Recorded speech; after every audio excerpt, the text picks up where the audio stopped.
नमो भगवते वासुदेवाय नमः।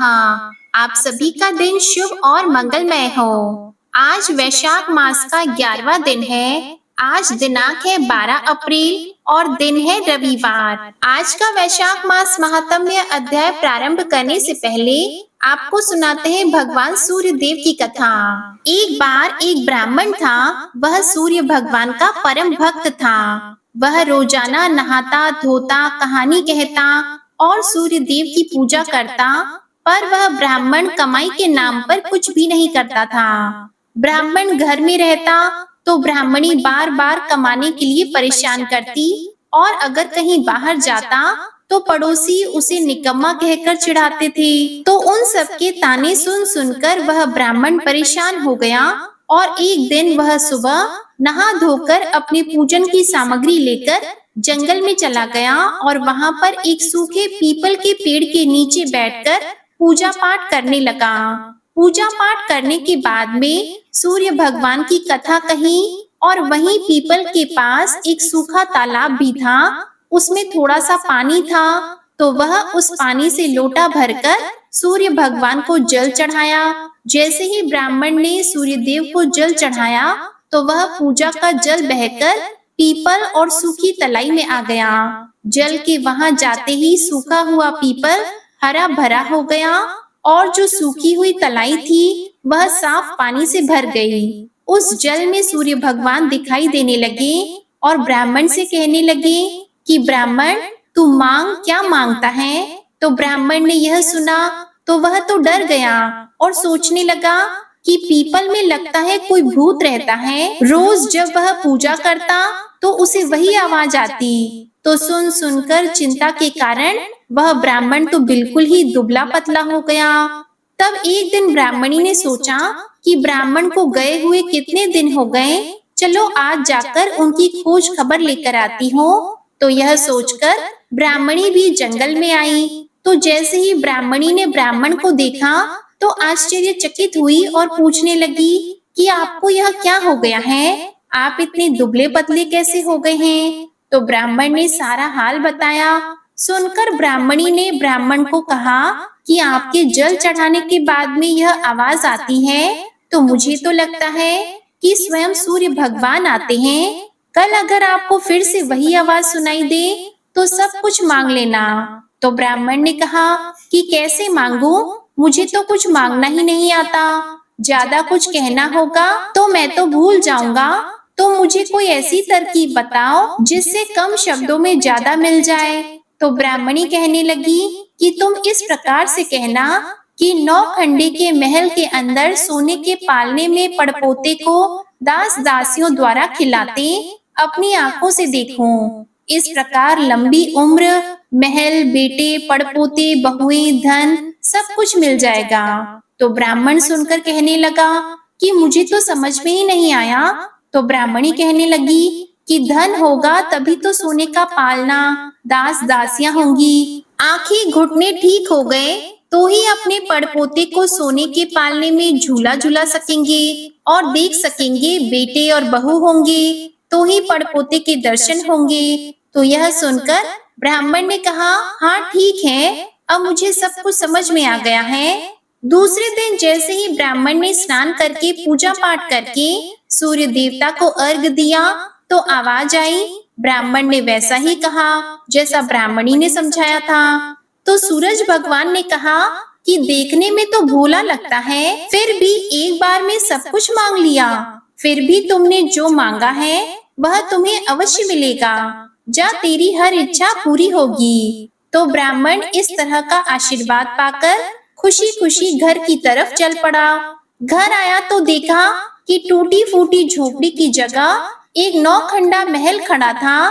दास दासियां जा रहे थे। तो ब्राह्मण ने कहा कि यहाँ पर मेरी झोपड़ी थी और एक बूढ़ी ब्राह्मणी थी, वह कहाँ गई?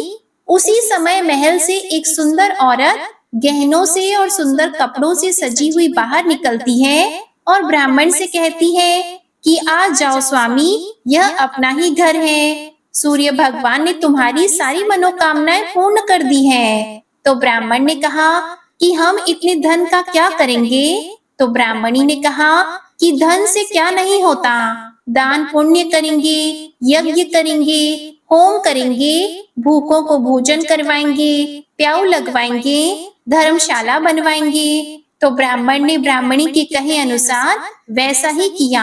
अब थोड़े ही समय में सारी प्रजा राजा की जगह उस ब्राह्मण के गुणगान करने लगी। जब यह बात राजा तक पहुंची तो राजा ने सुनकर उस ब्राह्मण को बुलाया और पूछा कि कल तक तो आपको खाना भी नहीं मिलता था, आज यह धन कहाँ से आया? कहाँ पर चोरी की है, डाका डाला है, क्या कुछ किया है? मुझे सब कुछ सच सच बताओ।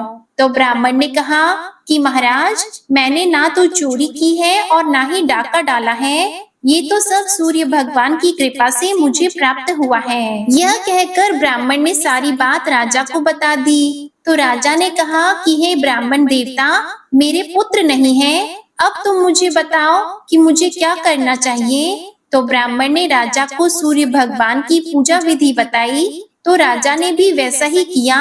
तो राजा के घर 10वें महीने सुंदर पुत्र ने जन्म लिया। अब तो सारे लोग सूर्य भगवान की जय जयकार करने लगे। हे सूर्य भगवान, जैसे आपने ब्राह्मण और राजा की मनोकामना को पूर्ण किया, वैसे ही सबकी मनोकामना पूर्ण करना। कहानी कहने वाले की, कहानी सुनने वाले की और हुंकारा भरने वाले सभी की करना। प्रेम से बोलिए सूर्य देवता की जय। अब आप सुनिए आज का वैशाख मास महात्म्य का अध्याय। जब भगवान ने अपनी सखी को आज्ञा दी कि जाकर वह स्वयं देखे कि वह कन्या इस प्रशंसा के योग्य है या नहीं, क्योंकि वह अद्वितीय अनुपम रूप और लावण्य से भरपूर थी, तब वकुल मालिका सखी देवादि देव भगवान को प्रणाम करके गुंजा के दाने के समान लाल रंग वाले घोड़े पर सवार हुई और उनके बताए हुए मार्ग से चल दी। रास्ते में अनेक प्रकार के हिरणों, पक्षियों तथा वृक्ष लताओं का अवलोकन करती और बार बार प्रसन्न होती हुई वह आरणी नदी के पश्चिम तट पर जा पहुंची। वह स्थान बहुत से वृक्षों से हरा भरा था।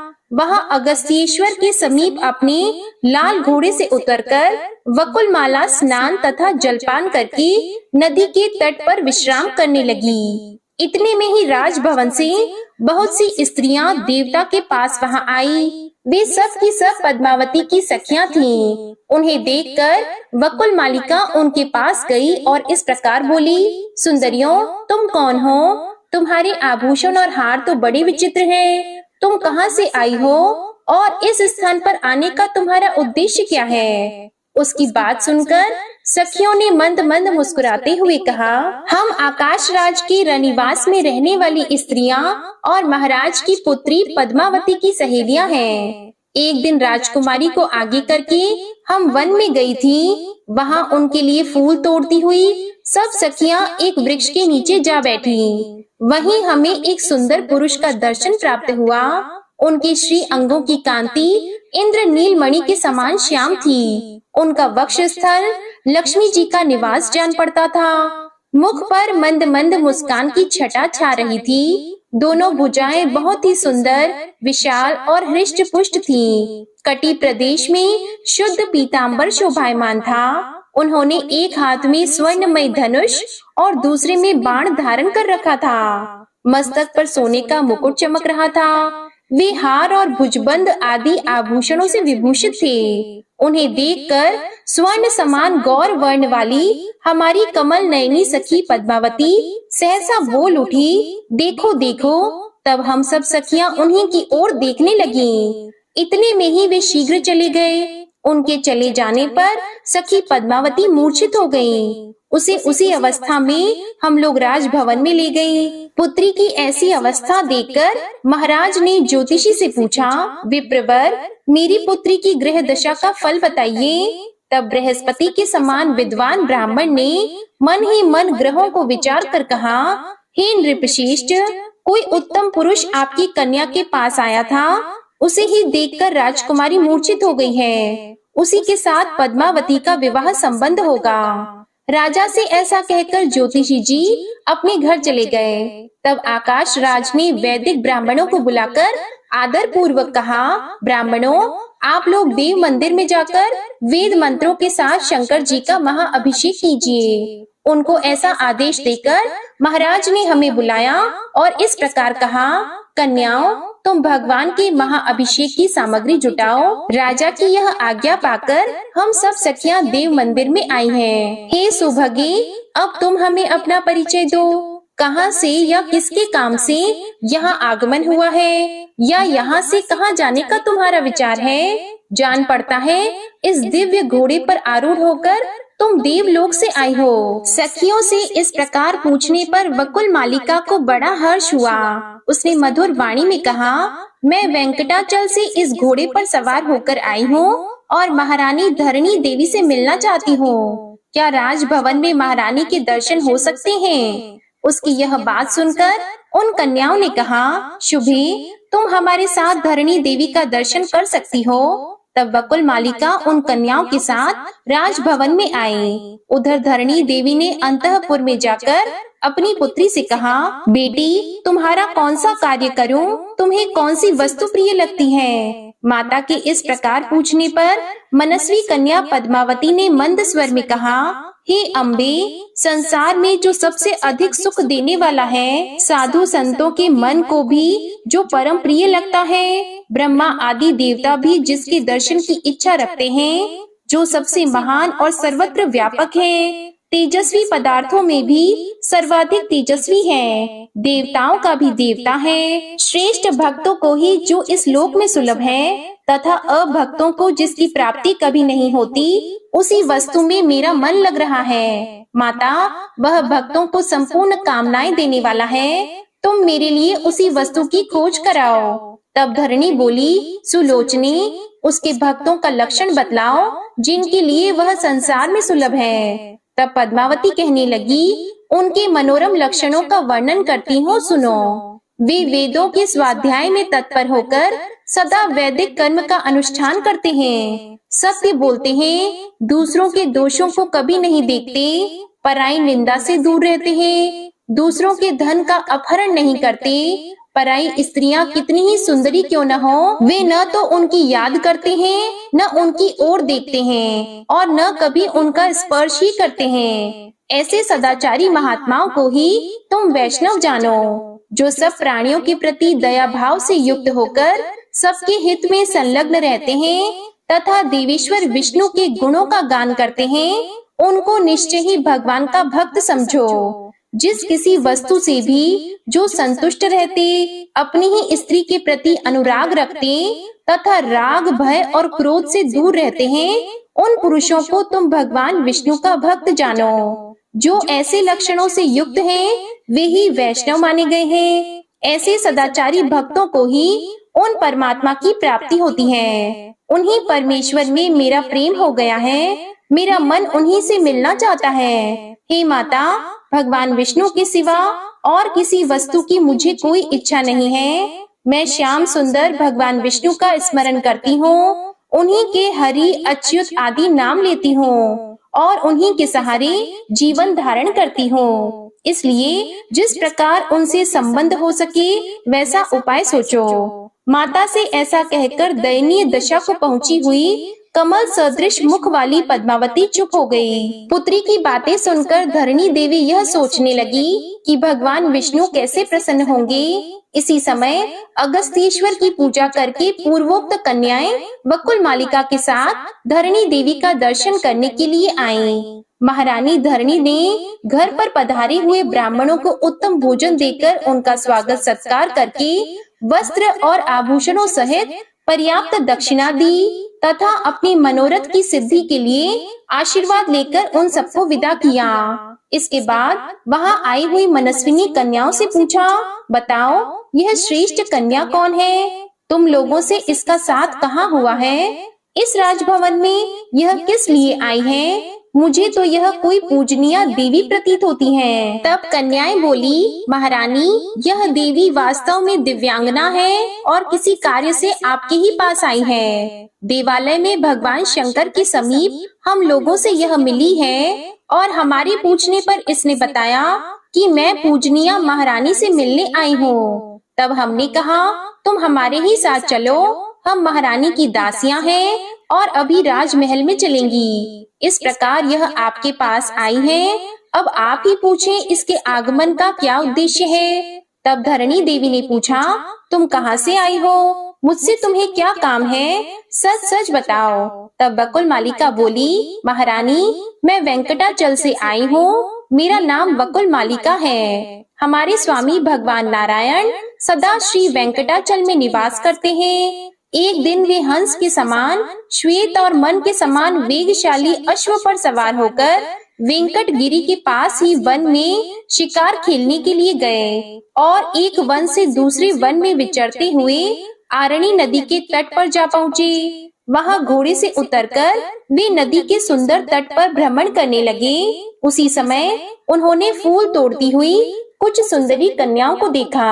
उनके बीच में एक तनवंगी कन्या थी जो लक्ष्मी जी के समान स्वर्ण गौरी एवं अत्यंत मनोहर थी। उस कन्या के प्रति भगवान का मन अनुरक्त हो गया। उसे प्राप्त करने की इच्छा से श्री हरि ने उन कन्याओं से पूछा, यह सुंदरी कुमारी कौन है। तब कन्याओं ने उत्तर दिया, महाबल यह आकाश राज की कन्या है। इतना सुनकर वे घोड़े पर सवार हो गए और बड़ी तेजी से अपने निवास स्थान वेंकटाचल पर जा पहुँचे। वहाँ स्वामी पुष्करणी के किनारे अपने धाम में प्रवेश करके भगवान ने मुझे बुलाया और इस प्रकार कहा, सखी बकुल मालिके तुम आकाश राज के नगर में जाकर महाराज के अंतःपुर में प्रवेश करो और महारानी धरणी देवी से मिलकर कुशल प्रश्न पूछने के बाद उनकी सुंदरी पुत्री पद्मालया को मेरे लिए मांगो तथा राजा का मनोभाव जानकर शीघ्र ही लौट आओ। महारानी भगवान की ऐसी आज्ञा होने पर मैं आपके महल में आई हूँ। अब आप मंत्री सहित महाराज से सलाह करके जो उचित जान पड़े वैसा करो। बकुल मालिका की बात सुनकर महारानी धरणी बहुत प्रसन्न हुई। उन्होंने आकाश राज को बुलाया और पद्मालया के पास जाकर मंत्रियों के बीच में उसकी कही हुई सारी बातें कह सुनाई। सुनकर राजा भी अत्यंत प्रसन्न हुए और मंत्रियों तथा पुरोहितों से बोले, मेरी पुत्री पद्मालया दिव्य रूप वाली अयोनिजा कन्या है। उसके लिए वेंकटाचल निवासी देवाधिदेव भगवान नारायण ने याचना की है। आज मेरा मनोरथ पूर्ण हो गया। बताइए आप लोगों की क्या राय है। महाराज का उत्तम वचन सुनकर सब मंत्री प्रसन्नचित्त होकर बोले, राजेंद्र यदि ऐसी बात है तो हम सब लोग कृतार्थ हो गए। इस संबंध से आपका यह कुल सबसे उन्नत होगा। आपकी अनुपम कन्या साक्षात भगवती लक्ष्मी के साथ आनंद पूर्वक रहेगी। आप इसे देवाधिदेव शांख धनुषधारी परमात्मा विष्णु को समर्पित करें। यह शोभामय वसंत ऋतु है, इसमें इस शुभ कार्य का अनुष्ठान शीघ्र कर देना चाहिए। बृहस्पति जी को बुलाकर आप विवाह के लिए लग्न निश्चित करें। इसके बाद बहुत अच्छा कहकर आकाश राज ने देवलोक से बृहस्पति जी को बुलाया और वर कन्या के विवाह के लिए लग्न पूछा। ब्राह्मण कन्या का जन्म नक्षत्र मृगशिरा है और वर का श्रवण, अतः इन दोनों के विवाह संबंध का विचार कीजिए। तब बृहस्पति जी ने कहा, वर और कन्या दोनों की सुख की वृद्धि के लिए ज्योतिषियों ने उत्तरा फाल्गुनी नक्षत्र को सर्वश्रेष्ठ माना है। इसलिए वैशाख मास के उत्तरा फाल्गुनी नक्षत्र में दोनों का विधि पूर्वक विवाह कार्य संपन्न किया जाए। यह सुनकर राजा ने बृहस्पति जी की पूजा करके उन्हें विदा किया और भगवान की दूती से कहा, शुभे तुम भगवान के निवास स्थान को जाओ और देवाधिदेव नारायण से कहो वैशाख मास में यह मंगल कार्य संपन्न होगा। आप वैवाहिक मंगलाचार संपन्न करके यहाँ पधारें। इसके बाद देवी का प्रिय करने वाले शुक रूपी दूत को बकुल मालिका के साथ भेजकर आकाश राज ने अपने पुत्र को वायु इंद्र आदि देवताओं के बुलाने के कार्य में नियुक्त किया। साथ ही विश्वकर्मा को बुलाकर अपने नगर की सजावट के काम में लगाया। विश्वकर्मा ने पल भर में अपना कार्य पूरा कर दिया। उधर बकुल मालिका घोड़े पर सवार होकर शुक के साथ प्रस्थित हुई और वेंकटाचल पर पहुंचकर देवालय के पास घोड़े से नीचे उतरी। फिर शुक को अपने साथ लेकर मंदिर के भीतर गई। वहां सुंदर नेत्रों वाले भगवान नारायण को लक्ष्मी जी के साथ रत्न सिंहासन पर विराजमान देखकर प्रणाम करके प्रसन्नता पूर्वक बोली, प्रभु वहाँ का कार्य तो मैंने पूरा कर लिया, उधर से मांगलिक वार्ता करने के लिए यह शुक भी मेरे साथ आया हुआ है।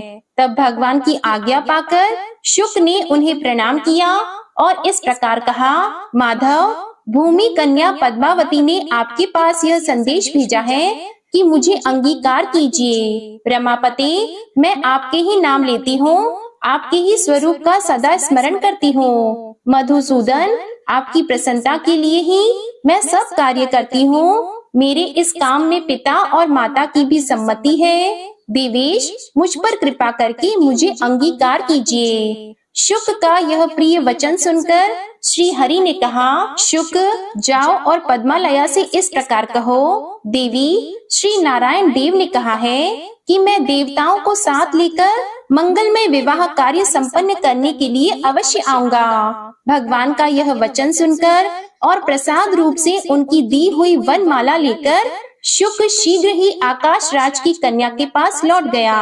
उसने कस्तूरी की सुगंध से युक्त वह तुलसी माला राजकुमारी को देकर प्रणाम किया और भगवान का शुभ संदेश कह सुनाया। सुनकर उस प्रसाद माला को हाथ में लेकर पद्मालया ने उसे मस्तक पर चढ़ा लिया और भगवान के आगमन की प्रतीक्षा करती हुई योग्य आभूषण धारण किए। आकाश राज ने भी आनंद मग्न होकर चंद्रदेव को बुलाकर आदर पूर्वक कहा, राजन, आप नाना प्रकार का सरस भोजन तैयार कीजिए जो भगवान विष्णु के भोग में आने योग्य हो। उत्तम से उत्तम अन्न की व्यवस्था होनी चाहिए। इस प्रकार प्रबंध करके भगवान के आगमन की प्रतीक्षा करते हुए आकाश राज प्रसन्न मन से राजसभा में बैठे थे। इसके बाद देवाधिदेव भगवान नारायण ने भी लक्ष्मी जी को बुलाकर कहा, कल्याणी, अपनी सखियों को आज्ञा दो और वैवाहिक कार्य संपन्न करो। भगवान का यह आदेश सुनकर लक्ष्मी देवी ने सखियों को बुलाया और सबको आवश्यक कार्य करने की आज्ञा दी। लक्ष्मी की आज्ञा से प्रीति देवी ने सुगंधित तेल लिया। श्रुति देवी रेशमी वस्त्र लेकर भगवान के पास खड़ी हुई। स्मृति भी तरह तरह के आभूषण लेकर प्रसन्नता पूर्वक उपस्थित हुई। धृति ने दर्पण हाथ में लिया। शांति ने कस्तूरी को प्रस्तुत किया। लज्जा देवी यक्ष कर्दम लेकर भगवान के सामने खड़ी हुई। यक्ष कर्दम अर्थात कर्पूर, अगर, कस्तूरी और कंकोल से बनी हुई अंगराग सामग्री को यक्ष कर्दम कहते हैं। कीर्ति ने सोने का पट तथा रत्न युक्त मुकुट हाथ में लिया। शची ने छत्र लगाया। सरस्वती देवी चंवर डुलाने लगी। गौरी देवी ने दूसरा चंवर हाथ में लिया। विजया और जया पंखा झलने लगी। उपयुक्त सब देवियों को वहां उपस्थित देखकर लक्ष्मी देवी ने शीघ्रता पूर्वक उठकर सुगंधित तेल हाथ में लिया और भगवान के मस्तक से लेकर सब अंगों में उसे लगाकर सुगंधित चूर्ण से उबटन किया। इस प्रकार श्री नारायण देव के सब अंगों को भली भांति मलकर आकाश गंगा आदि तीर्थों से भरकर लाए हुए 100 स्वर्णमय कलश मंगवाए और उनमें से एक एक को लेकर उसके जल से भगवान का अभिषेक किया। इसके बाद सुनहरे रंग के सुगंध युक्त चंदन से भगवान के अंग में लेप लगाया। फिर उनकी कमर में रेशमी पीतांबर बांधकर उसमें करधनी पहना दी। मस्तक पर मुकुट रखा और अन्य अन्य आभूषणों से भी विभिन्न अंगों को विभूषित किया। उनकी सभी अंगुलियों में लक्ष्मी जी ने दिव्य सोने की अंगूठियां पहना दी। इसके बाद धृति देवी ने भगवान के पास जाकर दर्पण दिखाया। दर्पण देखकर देवाधिदेव विष्णु ने स्वयं ही ऊर्ध्व पुंड्र धारण किया। इसके बाद लक्ष्मी जी के साथ गरुड़ पर आरूढ़ हुए। इसी समय ब्रह्मा जी, महादेव जी, इंद्र, वरुण, यम और कुबेर उनकी सेवा में उपस्थित हुए। इन सब देवताओं, वशिष्ठ आदि मुनीश्वरों, सनकादि योगियों तथा अन्य भगवत भक्तों के साथ भगवान विष्णु नारायणपुर को गए। उस समय भगवान विष्णु के पास देवताओं के नगाड़े बज रहे थे। मुनि लोग स्वस्त्ययन संबंधी सूक्तों का जप करते हुए भगवान के पीछे पीछे चल रहे थे। भगवान के साथ संपूर्ण देवता और विश्वक्सेन आदि पार्षद चल रहे थे। वकुलमाला आदि सखियां रथों में बैठकर गईं। इस प्रकार भगवान ने बारात लेकर आकाश राज के सजे सजाए नगर में प्रवेश किया। आकाश राज ने देखा भगवान आ गए और पुत्री पद्मावती भी ऐरावत पर बैठकर समस्त पुरी की परिक्रमा करके गोपुर द्वार पर आ पहुंची है। तब वे वर वधू को साथ लेकर भाई बंधुओं के साथ भगवान का दर्शन करते हुए खड़े हो गए। भगवान ने अपने कंठ में पड़ी हुई माला हाथ में लेकर पद्मालया के गले में डाल दी और पद्मालया ने बेला के फूलों का गजरा लेकर भगवान के कंठ में पहना दिया। ऐसा करके वे दोनों सवारी से उतर गए और थोड़ी देर पीढ़े पर खड़े होने के बाद सुंदर गृह में प्रवेश किया। उनके साथ ब्रह्मा आदि देवताओं का समुदाय भी था। ब्रह्मा जी ने अंकुरारोपण पूर्वक मांगल्य सूत्र बंधन से लेकर लाजा होम तक की संपूर्ण वैवाहिक विधि संपन्न कराई। फिर व्रत पालन की आज्ञा लेकर पद्मालया और श्री हरि ने अलग अलग शयन किया। पुनः चौथे दिन चतुर्थी कर्म आदि सब कार्य पूर्ण करके चतुर्मुख ब्रह्मा ने आकाश राज की अनुमति लेकर दोनों देवियों के साथ भगवान को गरुड़ पर बिठाया और देवताओं के साथ वहां से चलने की तैयारी की। तब आकाश राज ने इंद्र आदि देवताओं के साथ अपनी पुत्री और दामाद का प्रिय करने के लिए सोने के कड़ाहों में अघनी के चावल, मूंग से भरे हुए अनेक पात्र और सैकड़ों घी के घड़े उपहार में दिए। हजारों घड़े दूध और दही से भरे हुए अनेकों भांड, आम, केला, नारियल, कटहल, बिजौरा, सोना, मणि, मोती और चंद्रमा के समान श्वेत रंग के 10,000 घोड़े तथा सदा उन्मत्त रहने वाले 100 से अधिक ऊंचे ऊंचे हाथी, ये सारी वस्तुएं भगवान विष्णु को भेंट करके आकाश राज उनके आगे खड़े हुए। पद्मावती और लक्ष्मी देवी के साथ वेंकटनाथ भगवान विष्णु उपहार की वह सब सामग्री देखकर बड़े प्रसन्न हुए और अपने ससुर से बोले, राजन, इस समय आप मेरे गुरु हैं, आपकी जो इच्छा हो मुझसे वर मांगिए। भगवान की यह बात सुनकर आकाश राज ने कहा, देव, इस संसार में आपकी अनन्य सेवा ही मेरे द्वारा होती रहे। मेरा मन आपके चरणाविंदों में रमता रहे और आप में मेरी निरंतर भक्ति बनी रहे। श्री भगवान बोले, हे राजन, आपने जो कहा है वह सब पूर्ण होगा। इसके बाद ब्रह्मा आदि देवताओं ने और शुक आदि मुनि गणों ने भगवान पुरुषोत्तम की स्तुति की। फिर ब्रह्मा आदि सब देवताओं का यथा योग्य सत्कार करके श्री हरि ने उन्हें स्वर्ग लोक में जाने के लिए प्रसन्नता पूर्वक आज्ञा दे दी। उन सब के चले जाने पर भगवान नारायण स्वामी पुष्करणी के तट पर लक्ष्मी देवी और पद्मावती के साथ अपने दिव्य धाम में रहने लगे। जय श्री कृष्णा। आज का अध्याय समाप्त हुआ। इसके आगे का वृतांत आप अगले अध्याय में सुनेंगे। प्रिय भक्त जनों, अब आपको सुनाते हैं वैशाख मास में सुनी जाने वाली पोपा बाई की कथा। किसी गांव में एक भाई बहन रहा करते थे। भाई की शादी हो गई, लेकिन उसकी बहन की शादी नहीं हुई थी। बहन का नाम पोपा बाई था।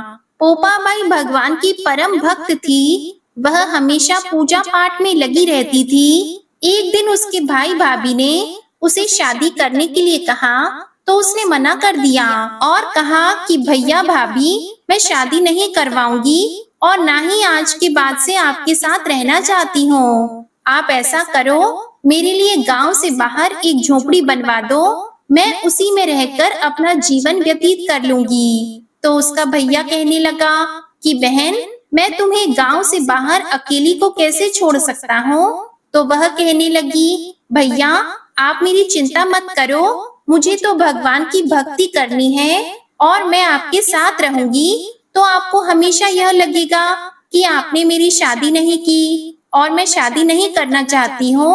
तो उसके भैया ने अपनी बहन का कहना मानकर गांव के बाहर एक झोपड़ी बना दी। उसके बाद उसने सभी गांव वालों से कहा कि हे गांव वालों, आप लोग अपनी अपनी गाय और बछड़े को मेरे झोपड़े के पास घास चरने के लिए छोड़ दिया करो। मैं आपके सभी गाय बछड़ों की देखभाल किया करूंगी और मेरे लिए आपके घर जो बासी रोटी बची हो वह भेज दिया करो। मैं वही खाकर अपनी भक्ति कर लूंगी। तो उसी दिन से सारे गांव वाले अपनी गायों और बछड़ों को पोपा बाई के झोपड़े के पास छोड़ देते थे और रोजाना उसके भोजन की व्यवस्था भी कर देते थे।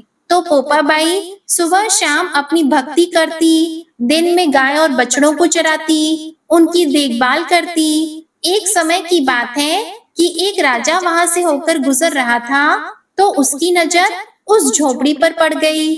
तो राजा सोचने लगा कि इस झोपड़ी में कौन रहता है, चलो मैं जाकर पानी पीकर आता हूँ। तो यह सोचकर राजा झोपड़ी के पास गया और जोर जोर से आवाज लगाने लगा कि यहाँ पर कौन रहता है। तो अंदर से कोई आवाज नहीं आई। तो राजा ने फिर से जोर से आवाज लगाई, फिर भी सामने से कोई आवाज नहीं आई। तो राजा दरवाजे को खटखटाने लगा।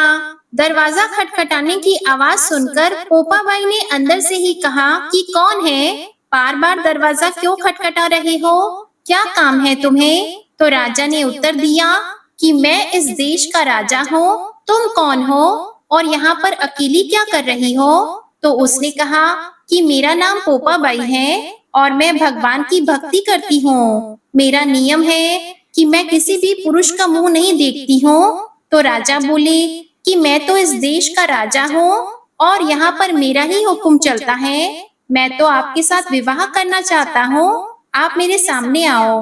तो पोपा बाई ने कहा कि तुम अपने महल को लौट जाओ, मैं शादी नहीं करना चाहती। लेकिन राजा ने पोपा बाई की बात की ओर ध्यान नहीं दिया और दरवाजे को तोड़कर अंदर चले गए और पोपा बाई को बलपूर्वक उठाकर अपने घोड़े पर बैठाया और महल की ओर चल पड़े। तो पोपा बाई ने राजा को श्राप दिया कि हे राजा, तेरा राजपाट सब नष्ट हो जाए। पर राजा ने उसकी बात की ओर ध्यान नहीं दिया। जैसे ही राजा महल में पहुंचे तो अपनी रानियों को पोपा बाई के बारे में बताया। तो पूरी बात सुनकर रानियों ने राजा से अनुरोध किया कि राजन, आप पोपा बाई को सही सलामत उनकी झोपड़ी में छोड़ आए। आपने उसे यहाँ लाकर अच्छा नहीं किया, उसके श्राप से हमारा सब कुछ नष्ट हो जाएगा। भलाई इसी में है कि अभी के अभी आप उन्हें झोपड़ी में छोड़ आओ।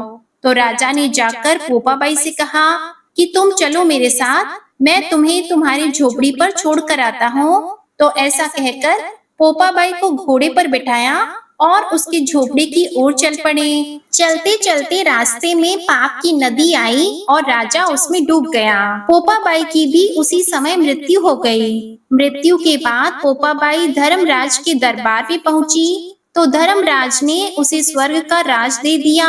उसी समय गांव के किसी सेठ सेठानी की मृत्यु हुई थी, तो वे दोनों मृत्यु लोक से स्वर्ग लोक को आए, लेकिन स्वर्ग का दरवाजा बंद पड़ा था। तो उन दोनों ने धर्मराज जी से द्वार खोलने के लिए विनती की। तो धर्मराज ने कहा कि इस द्वार पर तो पोपा बाई का राज है। तो सेठ सेठानी ने कहा कि हम तो पोपा बाई को जानते ही नहीं कि पोपा बाई कौन है और वह यहाँ पर राज कैसे करती है। तो उनकी बात सुनकर धर्मराज जी ने कहा कि मैं तुम दोनों को 7 दिन के लिए मृत्यु लोक में भेजता हूँ।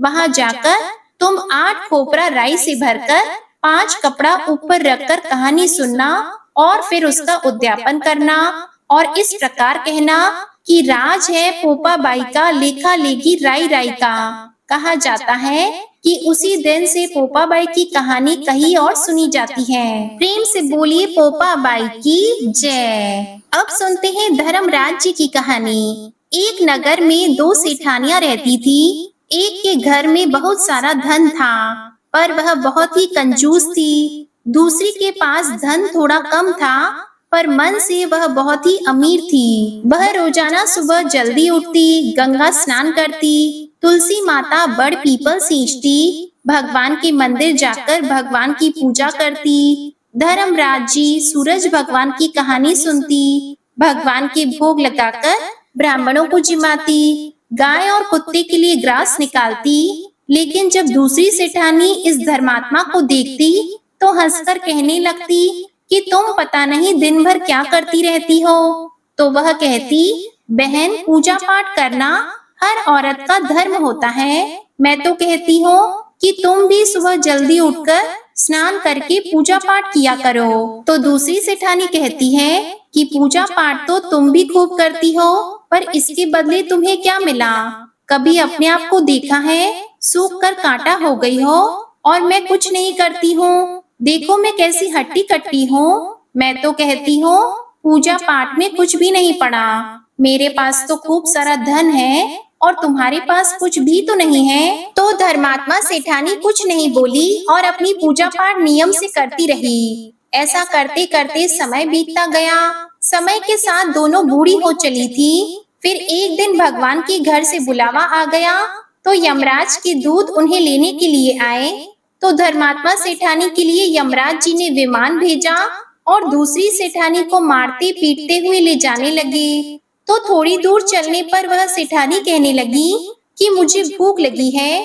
तो दूत कहने लगे कि किसी को कुछ दिया होगा तो ही मिलेगा। फिर बोली कि प्यास लगी है। तो दूत बोले कि अपने जीवन में कभी किसी प्यासे को पानी पिलाया था। तो यह सुनकर वह चुप हो गई। फिर रास्ते में चलते चलते उसे कांटे चुभने लगे, गर्मी सताने लगी, पर दूत तो उसे घसीटते हुए लेकर जा रहे थे। तो अब सेठानी बहुत ही पछता रही थी। सोच रही थी कि मेरे पास सब कुछ था, फिर भी मैंने कोई भी चीज का दान नहीं किया। अब सब कुछ पीछे छूट गया है, मुझे क्या मिला? अगर समय रहते मैं भी दान धर्म कर लेती तो आज मुझे कितना काम आता।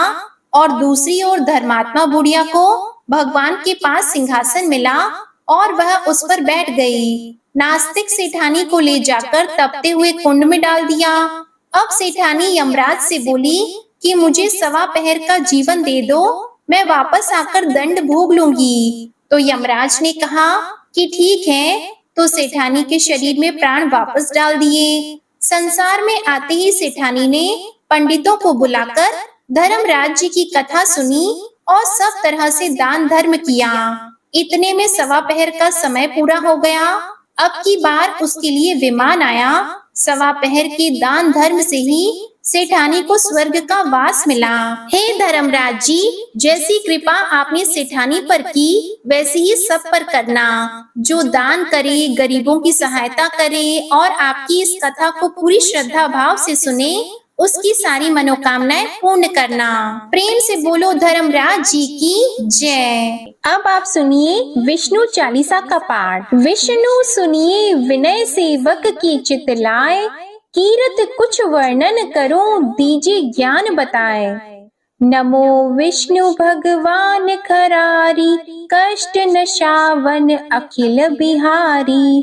प्रबल जगत में शक्ति तुम्हारी, त्रिभुवन फैल रही उजियारी। सुंदर रूप मनोहर सूरत, सरल स्वभाव मोहनी मूरत। तन पर पीतांबर अति सोहत, बैजंती माला मन मोहत।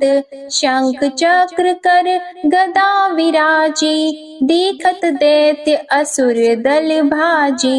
सत्य धर्म मद लोभन गाजे, काम क्रोध मद लोभन छाजे। संत भक्त सज्जन मन रंजन, दनुज असुर दुष्टन दल गंजन।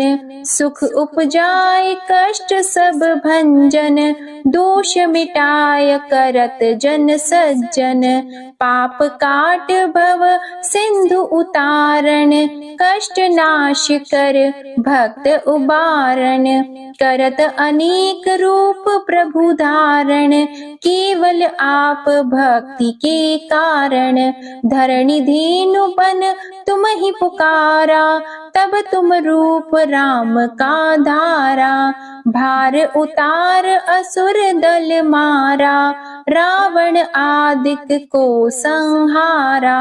आप वराह रूप बनाया, हिरण्याक्ष को मार गिराया। धर्मस्य तन सिंधु बनाया, 14 रत्नन को निकलाया। अमिलख असुरन द्वंद मचाया, रूप मोहिनी आप दिखाया। देवों को अमृत पान कराया, असुरन को छवि से बहलाया। कूर्म रूप धर सिंधु मझाया, मंदराचल गिरि तुरत उठाया। शंकर का तुम फंद छुड़ाया, भस्मासुर को रूप दिखाया। वेदन को जब असुर डुबाया, कर प्रबंध उन्हें ढूंढवाया। मोहित बन कर खल ही नचाया, उस ही कर से भस्म कराया। असुर जलंधर अति बलदाई, शंकर से उनकी न लड़ाई। हार पार शिव सकल बनाई, कीन सती से छल खल जाई। सुमिरन कीन तुम्हें शिव रानी, बतलाई सब विपत कहानी। तब तुम बने मुनीश्वर ज्ञानी, वृंदा की सब सुरति भुलानी। देख तीन धनुज शैतानी, वृंदा आए तुम्हें लपटानी। हो स्पर्श धर्म क्षति मानी, हना असुर उर शिव शैतानी। तुमने ध्रुव प्रहलाद उबारे, हिरणाकुश आदिक खल मारे। गणिका और अजामिल तारे, बहुत भक्त भव सिंधु उतारे। हरहु सकल संताप हमारे, कृपा करहु हरि सिरजनहारे। देखहु मैं निज दर्श तुम्हारे, दीप बंधु भक्तन हितकारे। चाहता आपका सेवक दर्शन, करहु दया अपनी मधुसूदन। जानो नहीं योग्य जब पूजन, होय यज्ञ स्तुति अनुमोदन। शील दया संतोष सुलक्षण, विदित नहीं व्रत बोध विलक्षण। करहु आपका किस विधि पूजन, कुमति विलोक होत दुख भीषण। करहु प्रणाम कौन विधि सुमिरन, कौन भांति मैं करहु समर्पण। सुर मुनि करत सदा सेवकाई, हर्षित रहत परम गति पाई।